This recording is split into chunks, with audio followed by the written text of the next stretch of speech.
উফ দুলা ভাই, ব্যথা পাচ্ছি। তোমাকে কাছে পেতে চাই। আমিও আপনার বাচ্চার মা হতে চাই। প্রতিদিন ভালোবাসার নতুন নতুন গল্প পেতে চ্যানেলটি সাবস্ক্রাইব করে পাশে থাকা বেল বাটনে ক্লিক করুন। দুলা ভাই, আমি আপনাকে ভালোবাসি। তোমার বোন যদি ব্যাপারটা জানে তবে কি হবে বলতে পারো তুমি? যা হওয়ার হোক, আমি আপনাকে অনেক ভালোবেসে ফেলেছি। আমার জন্য কি করতে পারবে? আপনার জন্য সব পারবো। তোমাকে কাছে পেতে চাই। আমিও আপনার বাচ্চার মা হতে চাই। কাছে এসো তাহলে। উফ দুলা ভাই, ব্যথা পাচ্ছি। প্রথমে একটু ব্যথা পাওয়া যায়, সমস্যা নেই, সব ঠিক হয়ে যাবে। আমি নিজ হাতে আমার বোনের সংসার নষ্ট করেছি, আর এই দায় আমাকে বয়ে বেড়াতে হচ্ছে মৃত্যুর আগ পর্যন্ত। আমার দুটো সন্তান, তাও পঙ্গু। মানুষে বলে এগুলো নাকি পাপের ফল। বোনের জামাইকে বিয়ে করার পর ভালো করে 5টা বছরও সংসার করতে পারিনি। আলসার, কিডনি ড্যামেজ হয়ে বিয়ের 6 বছর পরেই আমার স্বামী মারা যায়। সুখের আশায় বোনের ঘর ভেঙেছি, কিন্তু সুখ আমাকে ধরা দিল না। চলুন ঘুরে আসি আজ থেকে 20 বছর আগের ঘটনায়। আমরা 3 বোন, অভাবের সংসার ছিল। বাবা ছোটবেলায় মারা যায়। তারপর কোনো রকমে আমরা বড় হই। আমি ছিলাম সবার ছোট।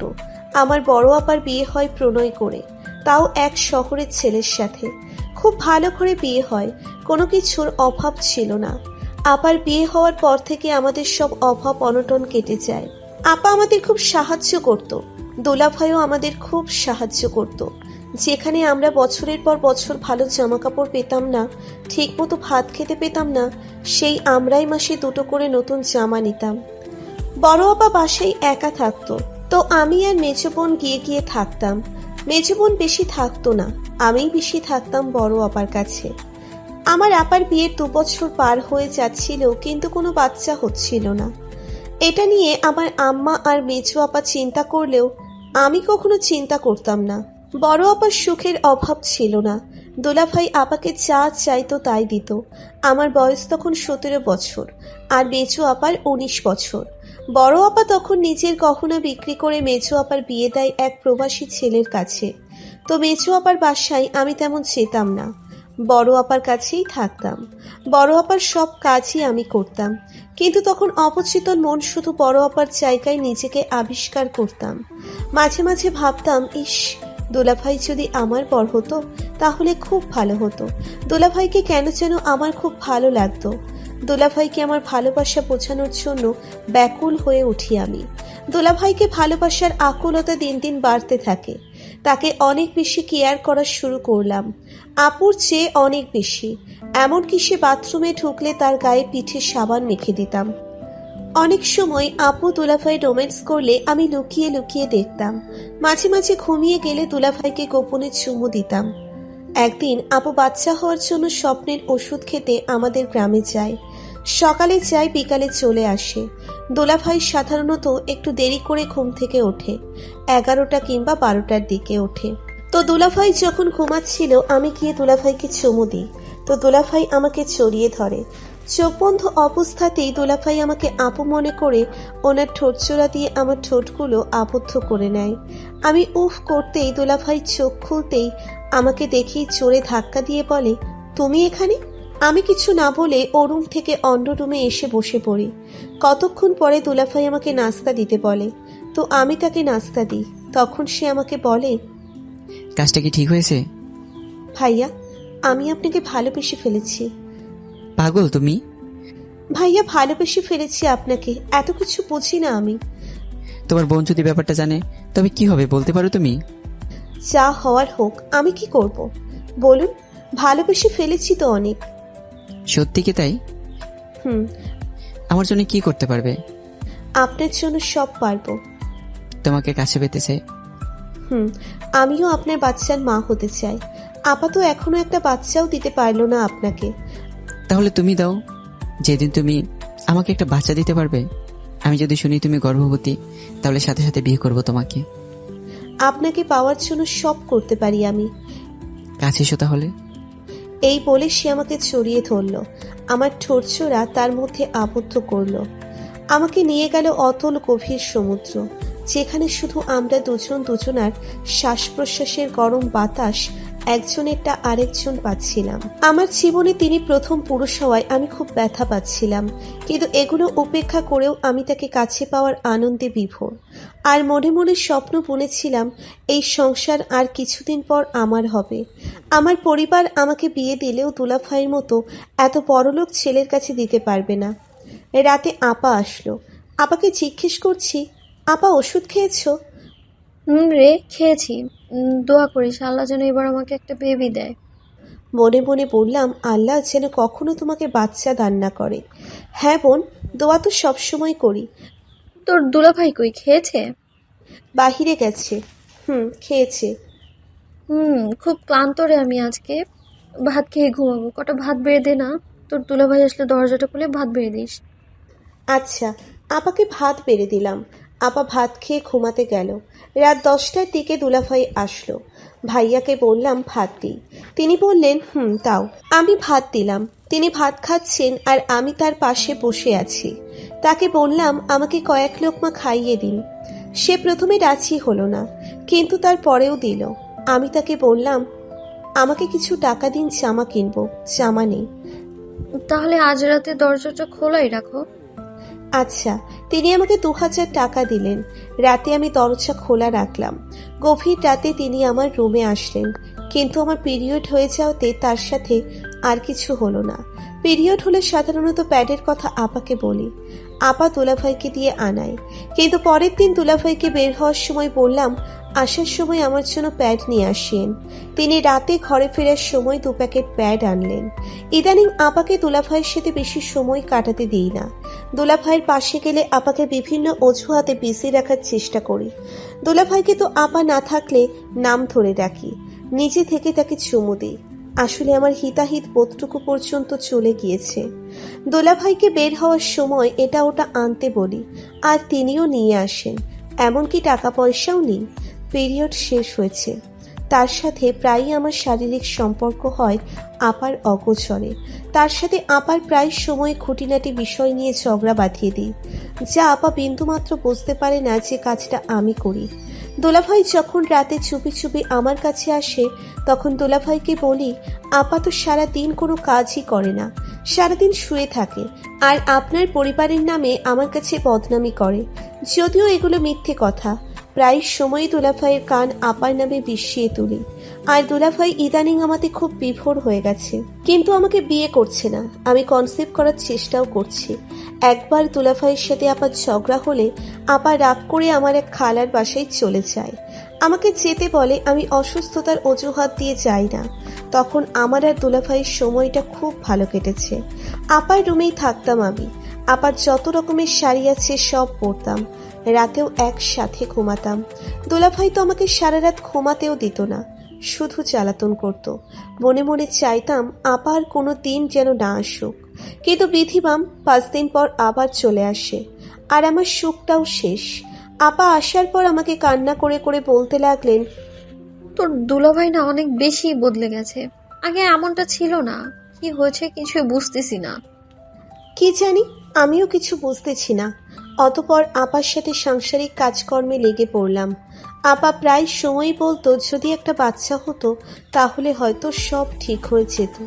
রাতে দুলাভাই ঘরে আসলে আপা দুলাভাইকে জড়িয়ে ধরে কান্না করে দেয়। তুমি এমন কেন করছো? আগে তো এমন ছিলে না। কি হয়েছে তোমার? আমার কোথায় দোষ একটু বলো না। ছাড়ো তো, এত ঢং ভাল লাগে না। দুলাভাই রুমে চলে যায়। আপাও দুলাভাইয়ের পেছন পেছন যায়। আমি তাদের রুমের বাহিরে কাজের অজুহাতে তাদের কথা আড়ি পেতে শুনছি। আগে আমাকে বুকে জড়িয়ে রাখতে। রাতে আমাকে জড়িয়ে না ধরলে নাকি তোমার ঘুম আসতো না। সে তুমি এখন আমাকে একটু জড়িয়ে কেন ধরো না? এতদিনে একটা বাচ্চাও দিতে পারোনি, ভালো লাগে না তোমাকে? অতপর দুলাভাই আমাকে ডেকে ভাত দিতে বলল। আমি টেবিলে ভাত বেড়ে দিলাম দুলাভাইকে। আপা দাঁড়িয়ে ছিল, তাই আর কিছু বলিনি। সে রাতে দুলাভাই আর আসলো না আমার রুমে। আপা দুলাভাইয়ের ঝড় ঝামেলায় কেটে গেল আরো 2 মাস। 2 মাস পর জানতে পারি আমি প্রেগনেন্ট। সাথে সাথে শিমুল মানে আমার দুলাভাইকে জানায়। তিনি আমাকে বাসা থেকে আপার কাছে মিথ্যে অজুহাত দিয়ে বের করে ডাক্তারের কাছে নিয়ে গেলেন। পরীক্ষা করিয়ে দুলাভাই শিওর হয় যে আমি আসলেই প্রেগনেন্ট। এবার দুলাভাইকে আমি প্রেশার দিলাম বিয়ে করার জন্য। তিনি ভয় পাচ্ছিলেন আমাকে বিয়ে করতে, কিন্তু তারপরেও সেদিন কাজী অফিসে গিয়ে তার সাথে আমার 70,000 টাকা দেনমোহরে বিয়ে হয়। আমাকে একটি সোনার নাকফুল, একজোড়া কানের দুল আর একটা চেইন কিনে দেয়। বিয়েতে তার কতগুলো ছোট ভাই সাক্ষী হিসেবে ছিলেন। ও, আমি শাড়ি পরেছিলাম, কারণ বিয়েটা তো আমার প্রথম ছিল। বাসায় আসার পর প্রথমে দুলাভাই ঘরে ঢোকে। আপা রান্নাঘরে কাজ করছিল। দুলাভাইকে দেখেই আপা বলল, এত দেরি হলো কেন? হাত মুখ ধুয়ে নাও তোমরা, আমি ভাত দিচ্ছি। দুলাভাইয়ের পেছনে আমি ঢুকলাম। আপা আমাকে দেখে বলল, কি রে, শাড়ি পরেছিস, কাহিনী কি? দুলাভাই তখন আপাকে বলল, আমরা বিয়ে করেছি। কি বলছো? আমি ওকে বিয়ে করেছি। ও গর্ভবতী, আমার সন্তানের মা। মানে কি? এই তুই বল, কি হয়েছে? আমি মাথা নিচু করে দাঁড়িয়ে আছি। তোমরা দুবোন মিলেমিশে থাকো এই সংসারে, তুমি তো আর বাচ্চা দিতে পারছো না। ছি ছি ছি, তুমি এতটা জঘন্য, শেষে কিনা আমার বোনকে। আরে তোমাকে কি বলছি, তুমি তো পরের ছেলে। আর আমার নিজের আপন বোন, সেই তো আমার সংসারে আগুন জ্বালালো। আমি এতদিন যাকে বিশ্বাস করেছি, নিজে না পড়ে তাকে পড়িয়েছি, খাইয়েছি, দিনের পর দিন রেখেছি, সেই বোনের আমার বুকে ছুরি মারতে একটুও হাত কাঁপলো না। এই তোদের কতদিনের সম্পর্ক? তোমার জেনে লাভ নাই, পথ ছাড়ো। দোলাভাই নিচের রুমে চলে গেলেন, আর আমিও নিচের রুমে চলে আসলাম। আপা আমার পেছন পেছন এসে বলল, কয়দিনের সম্পর্ক তোদের? শিমুলের কাছে জিজ্ঞেস করো। বাহ বাহ, নাম ধরেও তো ডাকছিস দেখছি। জামাইকে তো নাম ধরেই ডাকে। এই তোর লজ্জা করেনি আমার সংসার ভাঙতে? শিমুলকে জিজ্ঞেস করো। আপা আমার গালে চড় মারে। আমি চিৎকার করে কান্না করে উঠে বলি, খবরদার, আমাকে মারবি তো তোকে কোপাবো, আমি গর্ভবতী। তুমি ওকে মারছো কেন? দুজনে মিলেমিশে থাকতে পারলে থাকো, না হলে রাস্তা মাপো। আমি ঝামেলা চাই না, অচল মাল। তোদের এইসব কুকীর্তি আজ বহুদিন ধরে চলছে, বুঝতে পেরেছি আমি। আল্লাহ তোদের বিচার করবে। তোদের মতো খারাপ প্রতারকদের সাথে আমি আর থাকবো না। আর শিমুল, তুই জানোয়ার, আমার ডিভোর্স দিবি তুই। এই বলে আপা তার রুমে গেল। সে তার গহনা আর কয়েকটা জামা কাপড় নিয়ে বেরিয়ে গেল। কোথায় গেল সেটা আর জানি না। আপা চলে যাওয়ার পর খুব ভালোই সময় যাচ্ছিল আমাদের। শিমুল আমাকে খুব কেয়ার করত। আমি কখনো কল্পনাও করতে পারিনি যে আমার নিজের বোন আমার সাথে এভাবে প্রতারণা করবে। সত্যি এটা কল্পনার বাইরে ছিল। এতদিন ঘরে আমি কালসাপ বসেছি দুধ কলা দিয়ে। উঠলাম দূর সম্পর্কের এক ভাবির ঘরে। ভাবিকে সব বললাম। ভাবির আবার 3 মেয়ে, তার স্বামী মারা গেছে। ভাবি আমাকে বলল, যত দিন ইচ্ছে থাকো। কিন্তু ভাবির কাছে থাকলাম না বেশি দিন। 7 দিনের মতো থেকেছি, তারপর একটা বাসা ভাড়া নেই। আমার মোটামুটি 10 ভরির মতো গহনা ছিল। 1 ভরি বিক্রি করে বাসা ভাড়া সহ যাবতীয় সব খরচ বহন করি। মানসিকভাবে খুব ভেঙে পড়েছিলাম, কিন্তু ভাবির মেয়েগুলো এত ভালো ছিল বলার মতো না। ভাবিটার পাশেই বাসা ভাড়া নেই। তারা ওই সময়টাতে আমাকে পুরোপুরি মানসিক সাপোর্ট দেয়। কি করব কিছু বুঝতেছিলাম না, কারণ কিছু একটা তো করে আমাকে খেতে হবে। রাতে আমার ঘুম আসতো না, তাই ঘুমের ঔষধ খেয়ে খেয়ে ঘুমাতাম। বাসার তেমন কারোর সাথে যোগাযোগ করিনি। মাঝে মাঝে মাকে কল দিতাম। অবশেষে অনেক চিন্তা ভাবনা করে কিছু জমানো টাকা আর কিছু গহনা বিক্রি করে একটা দোকান ভাড়া নিই। সেখানে একটা কসমেটিক্সের দোকান দিলাম। ভাবির মেয়েরাও এই ব্যাপারে আমাকে সাহায্য করেছে। কেটে যায় 3টা মাস। আমি ধীরে ধীরে ওই জানোয়ারটাকে ভুলতে শুরু করি।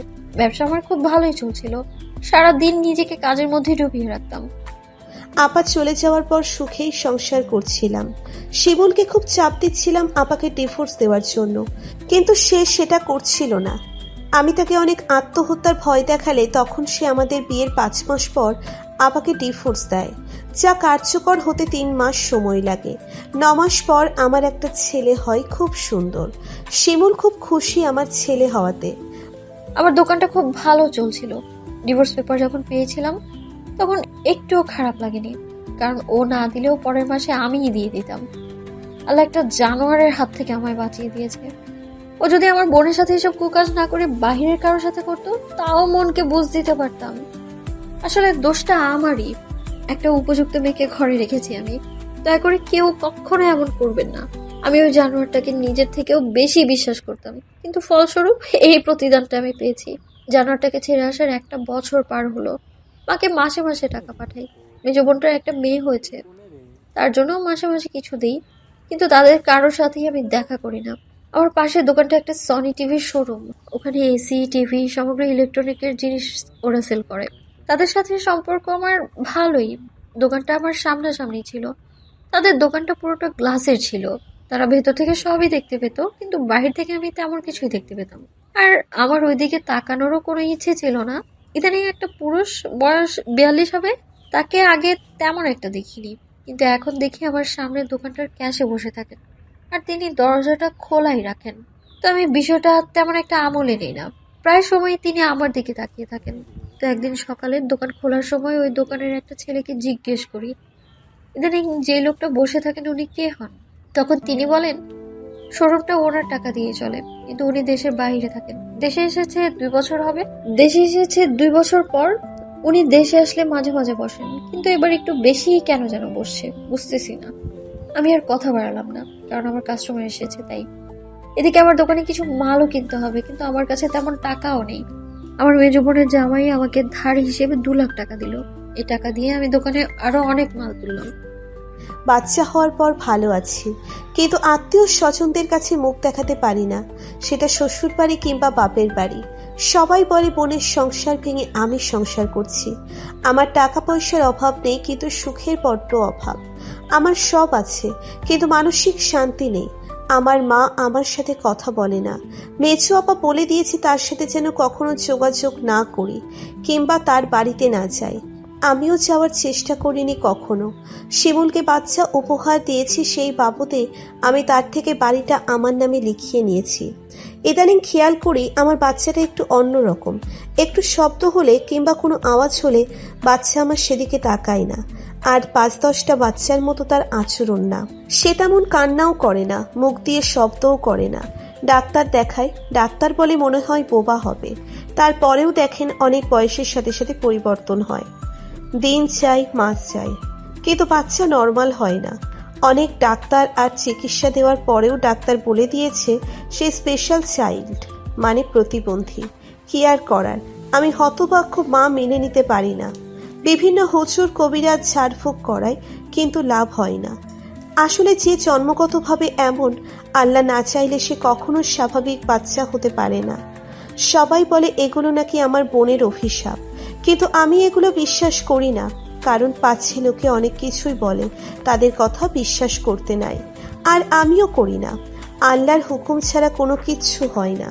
বাচ্চাটা আমার এভাবেই বড় হতে লাগলো, আর আমিও দ্বিতীয় বাচ্চার জন্য চেষ্টা করতে লাগলাম, কিন্তু হচ্ছিল না। এর মধ্যেই আমার শিমুলের কাশির সাথে রক্ত যেতে লাগলো হঠাৎ করে।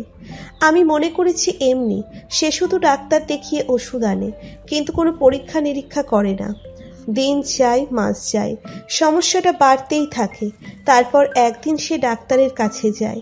ডাক্তার তাকে অনেকগুলো টেস্ট দেয়। টেস্টগুলোতে ধরা পড়ে খাদ্যনালীতে ক্যান্সার হয়েছে। রিপোর্টটা দেখার পর আমার পায়ের নিচে মাটি নেই। আমি আবার ওই মাসে গর্ভবতী হই। এ যেন মরার উপরে খাড়ার ঘা। একদিকে তার চিকিৎসার জন্য দৌড়নো, অন্যদিকে আমার গর্ভকালীন সময়। তার কাছে ক্যাশ টাকা যা ছিল সব শেষ করে ফেলেছে। অবশেষে একটা জমি বিক্রি করে। আর আমার বাচ্চা যেন এবার সুস্থ হয়, তাই আমি কোনো কিছুতে কমতি রাখি না। ভালো ভালো খাই, ভালো ভালো ডাক্তার দেখাই, ভিটামিন নিই, ঝাড়ফুঁক করি, হাতে গলায় তাবিজ, যাতে একটা সুস্থ বাচ্চা হয় আমার। আমার দোকানের সামনের লোকটা একদিন আমার দোকানে আসে, সাথে আরো কয়েকজন লোক। তারা বিয়ের বাজার করতে এসেছে, তাই কসমেটিক কিনতে এসেছে তারা। সেদিন আমার খুব লাভ হয়। এরপর থেকে লোকটা প্রায়ই আমার দোকানে আসে, এটা সেটা কিনতো সে। কথা চলে, একদিন লোকটার নামটাও জানতে পারলাম, আসলাম। আমি আর ব্যাপারটা গুরুত্ব দিই না। 2 দিন পর পর লোকটা অনেকগুলো কাস্টমার নিয়ে আসতো আমার দোকান থেকে বিয়ের কসমেটিক্স কেনার জন্য। তো লোকটার সাথে আমার সম্পর্কটা খুব সহজ হয়, টুকিটাকি কথাও হয়। তার স্ত্রী বাচ্চা জন্ম দেওয়ার সময় মারা যায়, তাও 7 বছর আগে। এখনো বিয়ে করেনি। এরকম তার পারিবারিক কথা বলতে লাগলো, আমিও শুনতে লাগলাম, কারণ বিষয়টা আমি তেমন আমলে নিই না। ও মা, লোকটা একদিন আমার বাড়িতে বিয়ের প্রস্তাব দেয়। আমার বাড়ির ঠিকানা কিভাবে পায় আমি কিছুই জানি না, কিন্তু আমার মায়ের কাছে বিয়ের প্রস্তাব দেয়। আর লোকটা আমাকে দেখার জন্যই দোকানে বসে থাকতো। আমি বিয়ে করতে চাই না, তাই সরাসরি তাকে না করে দিয়েছি। আসলে আমি আর কখনো বিয়ে করতে চাই না, পুরুষদের আর বিশ্বাস করতে চাই না। তিনি সিঙ্গাপুর চলে গেলেন। তিনি সিঙ্গাপুর প্রবাসী ছিলেন। এরপর তার বিষয়টা একদম মাথা থেকেই চলে যায় আমার। একদিন রাত 3টার দিকে আমার ফোনে একটা কল আসে, বিদেশি নাম্বার।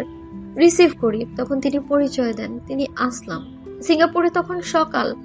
তো আমি তাকে ঝাড়ি দিয়ে বলি, এত রাতে কেউ কল দেয়? আর কখনো আমায় কল দিবেন না। তিনি দিনের পর দিন আমায় কল দিত, আমি রিসিভ করতাম না। এভাবেই কেটে যায় 1টা বছর। তারপরেও তিনি আমায় কল দিতেন। আস্তে আস্তে তার সাথে ভালোভাবে টুকিটাকি কথা বলা শুরু করি। আর এক পর্যায়ে আমিও তার সাথে বিয়ের জন্য রাজি হয়ে যাই। আমাদের বিয়েটা মোবাইলে হয়। তিনি 3 মাস পর দেশে আসবেন। আমাকে পাসপোর্ট করতে বললেন। আমি পাসপোর্ট কপি সহ কাবিন আর কিছু প্রয়োজনীয় জিনিস সবকিছু তাকে একটা লোকের মাধ্যমে বিদেশে পাঠাই। তিনি সাথে সাথে আমার ভিসা লাগিয়ে ফেলেন এবং 3 মাস পর দেশে আসলেন আমার ভিসা সহ নিয়ে। আল্লাহর অশেষ রহমতে আবারও আরেকটা পুত্র সন্তান জন্ম দিলাম। কিন্তু আমার স্বামীর অবস্থা দিন দিন খারাপ থেকে খারাপ হয়ে যাচ্ছে। শেষে তিনি আরও 2টা জমি বিক্রি করে ভারতে গেলেন ক্যান্সারের চিকিৎসা করাতে। 1 বছর থাকবেন সেখানে। আসলাম যেদিন সকালে ল্যান্ড করবে সেদিন আমাকে এয়ারপোর্টে থাকতে ফোন করে বলল, তুমি অবশ্যই আসবে। আমি যেহেতু বউ আর আমাকে এখনো তুলে নেওয়া হয়নি, তাই যেতে লজ্জা পাচ্ছিলাম। ধুর, কি বলো, তোমাদের পরিবারের সবাই থাকবে, আমি যেতে পারবো না, আমার লজ্জা লাগবে। এত কিছু বুঝি না, তুমি আমার অনেক সাধনার ফল। টানা 2 থেকে 2.5 বছরের মতো তোমার পিছনে ব্যয় করছে, তোমাকে আসতে হবে। কখনো না, আসবো না বলে দিলাম, আমার লজ্জা লাগে। আচ্ছা যাও, আসতে হবে না, আল্লাহ হাফেজ। আমি বুঝতে পেরেছি সে রাগ করেছে, কিন্তু কি করব, তার পরিবারের মানুষ কি বলবে, এই লজ্জায় আর যায়নি। এদিকে সে আসার আগের দিন আমি দোকান বন্ধ করে আমাদের বাড়িতে চলে যাই, কারণ সমাজের চোখে আমি খারাপ না, তাই আমি চেয়েছি সে আমাকে আমাদের বাড়ি থেকে উঠিয়ে নিয়ে যাক, কারণ তারও পরিবার আছে। আর আমি দোকান করতাম, এটা সবার চোখে শোভনীয় নয়। সে দেশে এসেই আমাকে ফোন করেনি, কিন্তু বিমান থেকে নামার সাথে সাথে আমাকে SMS দেয় যে সে ভালো মতো এসেছে, এখন বাড়ির জন্য রওনা দিচ্ছে। আমি এয়ারপোর্টে যাইনি, সেজন্য খুব রাগ করেছে। সে দেশে আসার 3 দিন পরই আমাকে 80 জন বরযাত্রী নিয়ে তুলে নিয়ে যায়।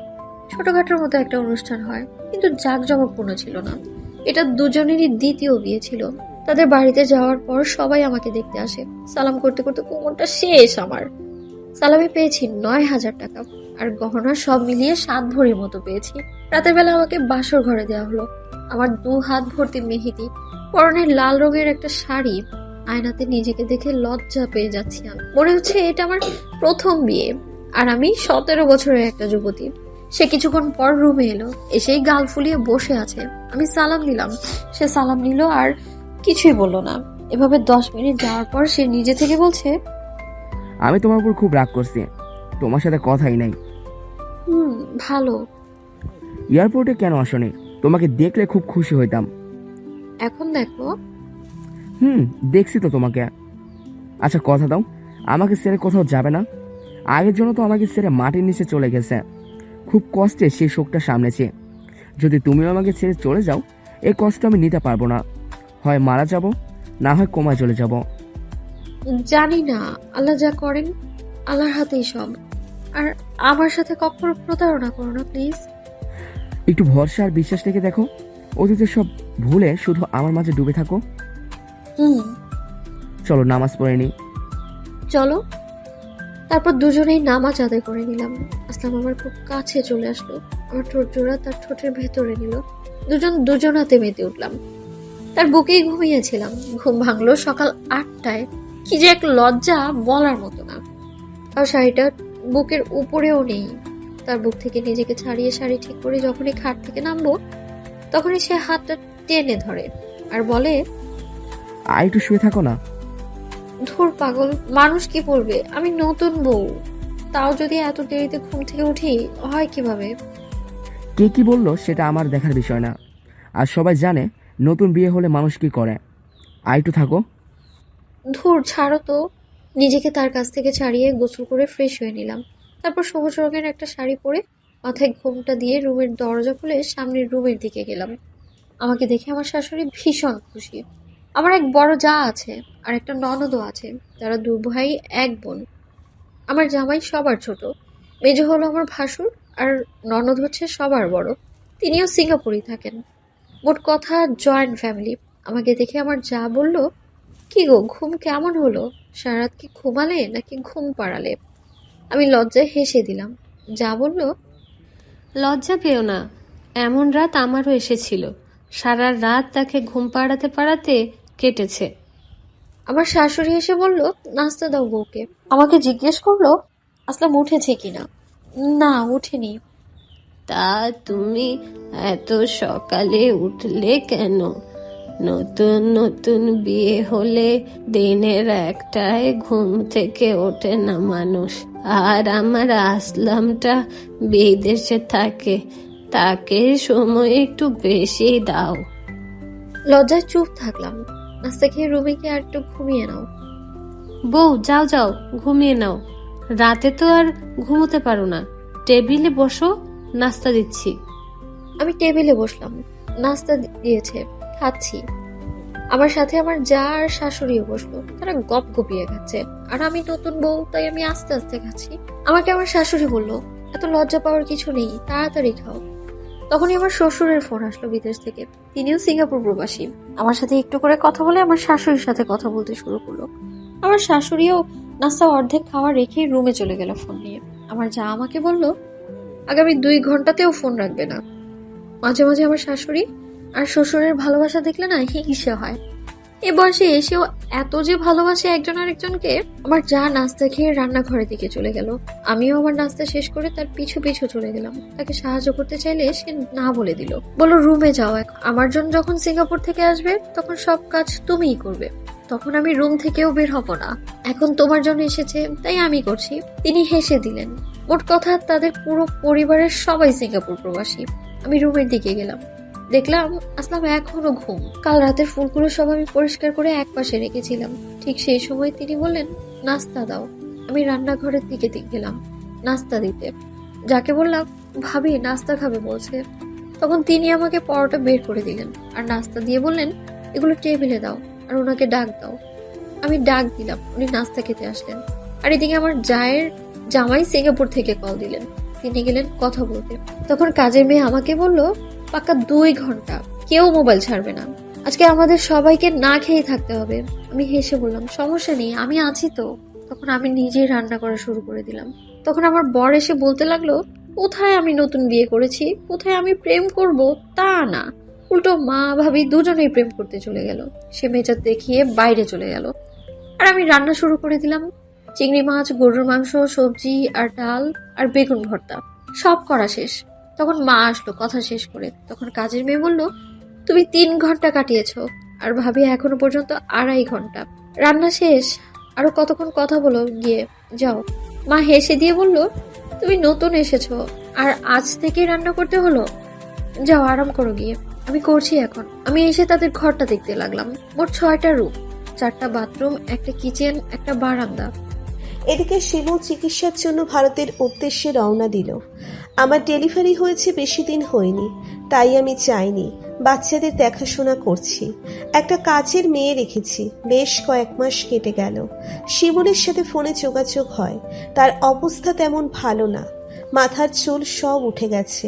আর আমার ছোট বাচ্চাটাও বড়টার মতো স্পেশাল চাইল্ড। এই দুঃখ আমি কোথায় রাখি? আমার দুটো বাচ্চাই স্পেশাল চাইল্ড। এদিকে 6 মাস যাওয়ার পরপরই টাকা শেষ হয়ে যায়, কারণ ক্যান্সারের চিকিৎসা খুব ব্যয়বহুল। তখন 7 মাস পর শিমুল আবার দেশে আসলো। এসে আমাকে বলল যে ওর কিছু জায়গা বিক্রি করবে। আবার জায়গা বিক্রি করে প্রায় 25 লাখ টাকার মতো পেল। সে 25 লাখ টাকা নিয়ে আবার ভারতে রওনা দিল। এবার তার কিডনি একটা ড্যামেজ হয়ে গেল। সে 25 লাখ টাকা ব্যয় করে আবার নতুন একটা কিডনি শরীরে সংশোধন করলো। আসলে শিমুল বেঁচে থাকতে চেয়েছে। সে বলেছে, আমার সব সম্পত্তি বিক্রি করে হলেও আমি বেঁচে থাকতে চাই। আমার আশেপাশের মানুষ সব সময় বলে আমার বোনের অভিশাপে নাকি আমাদের সংসারে এত অশান্তি নেমে এসেছে। আমি তা কখনোই বিশ্বাস করি না, আসলে বিশ্বাস করতে চাইও না। বাচ্চাদের চিকিৎসা আর শিমুলের চিকিৎসা করতে করতে প্রায় সব সম্পত্তি বিক্রি করে দেওয়া হয়। এর মধ্যে শিমুল তার মায়ের চিকিৎসার জন্য জায়গা বিক্রি করে 10 লাখ টাকা দেয়, কারণ তার মায়ের হার্টের সমস্যা হয়েছিল। গজব নেমেছিল আমার উপরে। এদিকে দেখতে দেখতে আমার সংসার জীবনের হাসি আনন্দে 2 মাস কেটে যায়। আসলে আমি এত ভালো পরিবারের বউ হয়ে এসেছি যা আপনাদের বলে বোঝাতেই পারবো না। আমার শাশুড়ি যা আমাকে চোখে হারায়। আমার যা তো একজন মাটির মানুষ, কিন্তু আফসোস বিয়ের 17 বছরের একটা বাচ্চা হয়নি। অথচ এটা নিয়ে পরিবারে কোনো আক্ষেপ নেই। উল্টো আমার যা মন খারাপ করলে সবাই বলে আল্লাহ না দিলে কি করার আছে। আমার যার ভাসুরের ভালোবাসা যেন দিন দিন বাড়ছে। দিন তো আমার ভালোই যাচ্ছিল। আমার শাশুড়ি যা ভাসুর সবাইকে নিয়ে হেসে খেলে আনন্দেই যাচ্ছে। এর মধ্যে আমি আমার স্বামীকে কোনো অবিবাহিত আমার কোনো বান্ধবী কিংবা আমার কোনো আত্মীয় কারোর সাথে কথা বলতে দিতাম না। মোট কথায় কঠোর নজরদারিতে রাখতাম তাকে, কিন্তু বুঝতে দিতাম না। একদিন আমার মা দেশ থেকে আমাকে ফোন করে, আমি কল ব্যাক করি, জিজ্ঞেস করি কেমন আছো। তখন আমাদের প্রয়োজনীয় সব কথা শেষ করার পর মা আমাকে বলে, জানোস মা, শিমুর মারা গেছে। ইন্না লিল্লাহি ওয়া ইন্না ইলাইহি রাজিউন বলি। তখন মা তাদের সবকিছু আমাকে বলে। তখন আমি মাকে বলি, মা, আমি শিমুলের বউকে মাফ করে দিয়েছি। ওদের প্রতি আমার কোনো রাগ বা অভিযোগ। তারপর মার থেকে শিমুলের বউয়ের নাম্বার নেই। শিমুলের বউ বলছি এই কারণে, তাকে আর ছোট বোন বলার কোনো ইচ্ছেই নেই আমার। তারপর একদিন সময় করে আমি ওকে কল দিই। রিং দুবার হতেই রিসিভ করে। আমি হ্যালো বলতে ও কান্না করে। আমাকে বলে, আপা আমাকে মাফ করে দিস, আমার ভুলের জন্য আমি মাপ চাই। আপারে আমি তোকে মাফ করে দিয়েছি। বিশ্বাস কর, তুই যদি ওই কাজটা না করতি তাহলে আমি এত ভালো শ্বশুর শাশুড়ি পেতাম না। ওখানে আমাকে শ্বশুর বাড়ির কেউই তেমন দেখতে পারতো না শিমুল ছাড়া, তাই আলাদা থাকতাম। দেখ, আমার কারোর প্রতি কোনো অভিযোগ নেই। উল্টো আমি তোদের প্রতি কৃতজ্ঞ। তোরা যদি এই কাজটা না করতি তাহলে বল, আমি কি আজ সিঙ্গাপুরে থাকতাম? এত ভালো স্বামী পেতাম, দুটো সন্তান পেতাম না তো। শিমুলকে আল্লাহ জান্নাত দিক, কারণ তোদের জন্যই আজ আমার জীবনে এত সুখ এসেছে। না হলে শিমুলের যত বড় রোগ হয়েছে ওটা আমাকেই ভোগ করতে হতো। আল্লাহ আমাকে জোর বাঁচিয়ে দিয়েছে। আপারে মাফ করে দিস। কোনো অভিযোগ নেই। তোর বাচ্চারা কেমন আছে? আছে কোনো রকম। আচ্ছা, ভালো থাকিস। আমাকে আর কল দিস না কখনো। আর আমি তোর বাচ্চাদের জন্য 10,000 টাকা দিব এই মাসে। আল্লাহ হাফেজ। এই বলে ফোনটা কেটে দিলাম আর আল্লাহর দরবারে শুকরিয়া জানালাম যে আল্লাহ, তুমি যা করেছো ভালোর জন্যই করেছো। আমার জায়ের ডেলিভারি পেন উঠে গেছে, হসপিটালে নেওয়া হলো। আল্লাহর রহমতে আমার জায়ের একটা মেয়ে হলো। কি যে মিষ্টি দেখতে। আমি যাকে বললাম, এটা আমাকে দিয়ে দাও না। নিয়ে যা তো, কথা বলিস না। আমার জায়ের বয়স হওয়াতে বাচ্চা বুকের দুধ পাচ্ছিল না। অনেক চিকিৎসা করেও বুকের দুধ নামাতে পারেনি। আমি আমার দুধ খাওয়াতাম মেয়েটাকে। এদিকে আমার এই অভিশপ্ত জীবন নিয়ে কি করব বুঝতে পারছিলাম না। তারপর 2 রুম নিচে রেখে আর বাকি 3 রুম টাকার জন্য ভাড়া দিয়ে ফেলি আমি। এর মধ্যে একটা ব্যাচেলার ভাড়া দিই। তার সাথে আমার মাস কয়েক পর প্রণয়ের সম্পর্ক গড়ে ওঠে এবং তার সাথে বহুবার শারীরিক সম্পর্কও হয়। লোকটা বিয়ে করবে বলে আমাকে বছরের পর বছর ঘোরাতে থাকে। একটা সময় তাকে বাধ্য করি আমাকে বিয়ে করার জন্য এবং আমাদের বিয়েও হয়। সে যা কামাতো সব আমাকে দিত। 1 বছর সংসার করার পর সে আমাকে রেখে পালিয়ে যায়। তার বাড়ির যে ঠিকানা ছিল সেটাতে খবর নিয়ে জানতে পারি সে আমাকে ভুল ঠিকানা দিয়েছে। এরপর সে আর আসেনি। জীবন থেকে অনেকগুলো বছর চলে যায়। বড় আপা সাহায্য করে আমাকে মাঝে মাঝে, আর আমি প্রতিবন্ধী সন্তান দুটোকে নিয়ে আছি কোনো রকম। আমার পাপ আমাকে ছাড়েনি, হলেও আমার মতো ভুল কেউ করবেন না। জীবনে সুখী হতে চাওয়া অপরাধ নয়, কিন্তু কাউকে ঠকিয়ে সুখী হতে চাওয়া অপরাধ, অনেক বড় অপরাধ। প্রতিদিন ভালোবাসার নতুন নতুন গল্প পেতে চ্যানেলটি সাবস্ক্রাইব করে পাশে থাকা বেল বাটনে ক্লিক করুন।